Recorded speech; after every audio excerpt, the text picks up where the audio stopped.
Hello guys, నేనైతే కనుక ఈరోజు మన 9th వీక్లో ఎవరు ఎలిమినేట్ అవుతారు అని అయితే కనుక చెప్తాను. అండ్ ఈసారి అయితే కనుక మనకి ఎక్స్పెక్టేషన్ ఏంటంటే డబల్ ఎలిమినేషన్ ఉండిద్ది అని అన్నాము.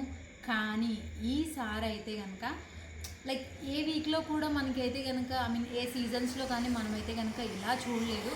ఎందుకంటే ఒక పర్సన్ ఉండడానికి హౌస్లో నా వల్ల కాదు అని అన్నారు. అప్పుడు గంగవ్వ అన్నారు. అండ్ ఈసారి అయితే కనుక మన రాము సెల్ఫ్ ఎవిక్ట్ అయిపోయి ఈ సాటర్డే ఎపిసోడ్లో అయితే కనుక తను వెళ్ళిపోయాడు. తనకి బాగా హోమ్ సిక్ ఫీల్ అయ్యి వాళ్ళ పేరెంట్స్, చిన్నపిల్లలు వాళ్ళంతా ఉమ్మడి కుటుంబం అంట. సో అందువల్ల వాళ్ళని బాగా మిస్ అవుతున్నాడు. అందుకని చెప్పి ఈ రోజు అయితే కనుక తను సెల్ఫ్ ఎవిక్ట్ అయ్యి వెళ్ళిపోయాడు. సో ఈ సెల్ఫ్ ఎవిక్ట్ అయ్యాడు కదా, మరి ఎలిమినేషన్ ఉండిద్దా, నో ఎలిమినేషనా అని చెప్పేసి అయితే మనం అనుకోవాలి. కానీ తను సెల్ఫ్ ఎవిక్ట్ అయ్యాడు కాబట్టి ఆడియన్స్ ప్రకారం ఎవరు ఎలిమినేట్ అయ్యారని కూడా ఎలిమినేట్ చేశారనమాట.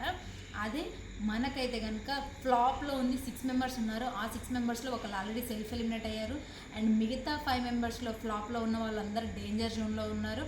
అండ్ ఆల్సో మెయిన్ డేంజర్లో ఉందంటే అసలు అరే ఈయన మళ్ళీ కంబ్యాక్ ఇచ్చిన తర్వాత ఈయన టాప్లో ఉంటాడురా అని అనుకున్నాము. అయినా సరే ఆయన స్టిల్ ఇంకా డేంజర్ జోన్లోనే ఉన్నారు. ఆయన ఎవరో కాదు, భరణి. సో మనకి లీస్ట్ 3లో అయితే ఎవరున్నారంటే నార్మల్గా భరణి గారు, రాము అండ్ సాయి, వీళ్ళు ముగ్గురు అయితే లీస్ట్ జోన్లో ఉన్నారు. సో ఈ రోజు ఏంటంటే రాము సెల్ఫ్ ఎవిక్ట్ అయిపోవటం వలన మనకి భరణి అండ్ సాయి వీళ్ళిద్దరి మధ్య అయితే కనుక ఎలిమినేషన్ రౌండ్ మొదలైంది. సో వీళ్ళిద్దరిలో మనకైతే కనుక భరణి గారు సేఫ్ అయ్యారు అండ్ సాయి అయితే వెళ్ళిపోయారు. మనం ఎక్స్పెక్ట్ చేసాం, ఎందుకంటే తన గేమ్ అనేది మనకి ఎక్కువ కనిపించలేదు.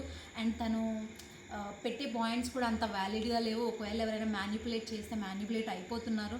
సో ఇలాంటి కండిషన్స్ అన్నీ తీసుకొని తను నాకు తెలిసి హౌస్లో ఉండటం కూడా అంత బెటర్ కాదేమో అనిపించింది. ఎందుకంటే ఒకటి ఏదన్నా ఉంటే తను చాలా స్ట్రైట్గా చెప్పాలి అండ్ దాని మీద స్టాండ్ అవ్వాలి. కానీ తను లేడు అండ్ గేమ్లో కూడా ఎక్కువ ఇన్వాల్వ్ అయినట్టుగా అనిపించలేదు. సో అందుకనైతే కనుక మనకి ఈ 9th వీక్ అయితే కనుక సాయి ఎలిమినేట్ అయిపోయాడు. అండ్ రేపు ఇంకా మండే గురించి అయితే కనుక మనకి నామినేషన్స్ గురించి మళ్ళీ మనం మాట్లాడుకుందాము. ఇలాంటి అప్డేట్స్ కోసం తప్పకుండా లైక్, షేర్, సబ్స్క్రైబ్.